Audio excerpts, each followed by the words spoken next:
मैं गौतम ऋषि जी को आमंत्रित करता हूं कि वे आएं और हमें संबोधित करते हुए इस सदन को अपना आशीर्वाद देते हुए ज्योतिष ज्ञान पर प्रकाश डालें।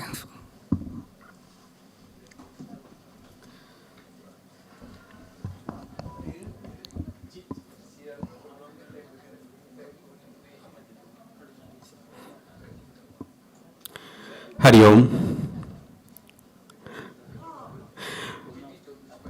मैं यहाँ बस आपसे एक निवेदन और अपने विचार प्रकट कर रहा हूँ।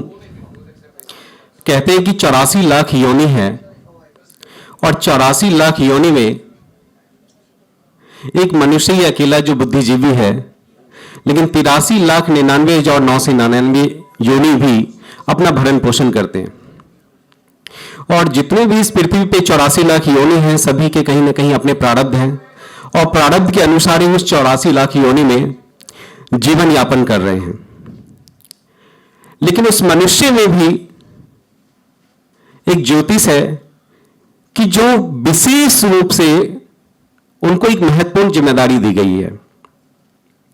ऐसे तो सभी अपने प्रारब्ध के अनुसार जिम्मेदारी लेके आए हैं, लेकिन ज्योतिष को एक भविष्यवक्ता के रूप में जाना जाता है। कहा गया है कि भविष्य की वाणी करते हैं, पहले वो सभी चीजों को प्रिडिक्ट करते हैं। तो कहीं ना कहीं मुझे जो लग रहा है कि ईश्वर की विशेष कृपा है हम सभी ज्योतिष के ऊपर। और ज्योतिष ज्योति पुंज यानी कि ज्योति का संग्रह। तो कहते हैं जहां पे ज्योति का पूरा संचार जहां एकत्रित हो जाए तो वो तो महाशक्ति हो जाती है। तो इस हॉल के अंदर सभी ज्योति के पुंज, सभी महाशक्ति हैं। मेरा उनको नमन है, चरण वंदन है और एक निवेदन है कि बहुत से, लगभग मैं अभी 14 साल से मैं प्रैक्टिस कर रहा हूं हस्तरेखा और वास्तु के ऊपर, लेकिन तमाम इसमें बहुत से ऐसे लोग आते हैं कि चीजों को वो नजरअंदाज करते हुए कहते हैं ये जी आडंबर है। लेकिन ज्योतिष तो एक साइंस है, एक मैथमेटिक्स है। इसी में मेरे अभी कुछ दिन पहले एक पेरेंट्स का आया कि क्या हम बच्चों की भविष्यवाणी या बच्चों के फ्यूचर के लिए हम पहले से सजग हो सकते हैं। तो मैंने कहा जी बिल्कुल, क्योंकि बच्चे ही सही मायने में देश के भविष्य हैं। तो हमें उनके लिए चिंतित होने की जरूरत है कि अगर उनको बचपन में ही सही गाइडेंस मिल जाए और ज्योतिष का एक सपोर्ट मिल जाए। और ज्योतिष कहते हैं कि भाई सभी 27 नक्षत्रों 9 ग्रहों को लेके हैं, तो कहीं ना कहीं 27 नक्षत्र और 9 ग्रह भी जो हैं, जब कोई जीव या शिशु जो मां के गर्भ में जब आता है तो उससे पहले सारे 27 नक्षत्र 9 ग्रह इंतजार करते रहते हैं कि मेरी बारी कब आएगी, जो मां के गर्भ में मैं पूरे 9 महीना उस शिशु को सींचूंगा उसके प्रारब्ध के अनुसार। क्योंकि जो 9 ग्रह हैं वो कहीं ना कहीं एक एक महीना उस शिशु को प्रारब्ध के अनुसार सींचते हैं कि उसका एक स्क्रिप्ट यानी कि ब्लूप्रिंट तैयार करते हैं।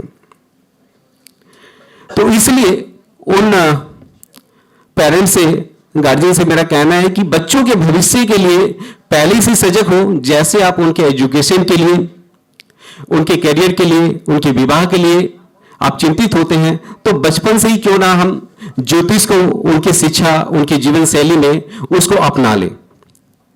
और दूसरा कि जैसे मैंने कहा कि ईश्वर की विशेष कृपा ज्योतिष के ऊपर होती है, तो कहीं ना कहीं उसके कई जन्मों के, एक जन्म नहीं, कई जन्मों के अच्छे कर्मों के परिणाम अनुसार उनको ज्योतिष की जिम्मेदारी दी गई है।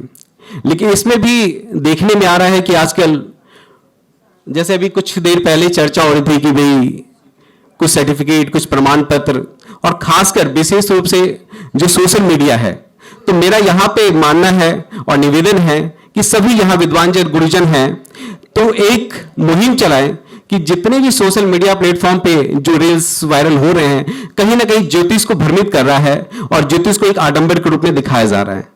तो मेरा करवट निवेदन है कि आप सभी, जो ये बड़ी बहन मीता जानी जी के द्वारा जो ये 37वां सम्मेलन हो रहा है ज्योतिष का, और हमारे बड़े भाई, क्योंकि कहते हैं बड़े भाई का नाम नहीं लेना चाहिए, लेकिन हम फिर भी ले रहे हैं और उनका करवत धन्यवाद कर रहे हैं कि उन्होंने मुझे मंच पे आमंत्रित किया और मुझे मंच साझा किया।